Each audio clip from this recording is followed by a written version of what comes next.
I want to spend just to give you that point, just to give you an example. When I interview people at SoftBank, my favorite line of questions is, what's your favorite SoftBank investment? So like by asking that question, I kind of probe if they've been looking at what SoftBank has been doing. And I want to see also what their answer is. Like, are they going to take Uber? Like, everyone knows that SoftBank owns Uber, but like, what are the other ones? So like, they come back, oh, I don't know, Clutter. Yeah. And I'm like, okay, what are the 5 things that you would like to know about the business to decide if it's a good investment or not? That's a great question. And so like, even obviously it's private companies, so I don't know, like it's tough to find information out there, but I want to see what's their mindset. Like, what are they thinking about? So like, especially in VC, I would be looking for something along the line of like, at least a question about management, at least a question about like financials, revenue growth, like gross margin, contribution margin, or questions around like unit level economics, like terms that are like specific to VC, but like customer retention, lifetime value to customer acquisition cost, and definitely one about valuation. Like a lot of people do not ask, like, if I'm making an investment, what I'm buying is not just a company, like I'm buying it at a certain price. So like, and then we double click and we dig into it.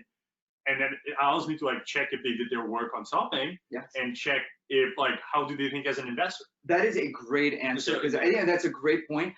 I think actually that's a really good question, and it gets to a couple of things. So what are the questions you'd like to know? One is your curiosity about, number 2, how you think as an investor, like what are the areas you're going to diligence if you're going to make this investment? Number 3, like valuation, like, well, how are you going to financially understand this model, etc. Number 4, management, like understanding, like, is this a good strategy? Is it good? Because I think as a private equity, venture capital, or even in banking or consulting, the strategy and the management team is like 50% of the execution ability, 50% of skill.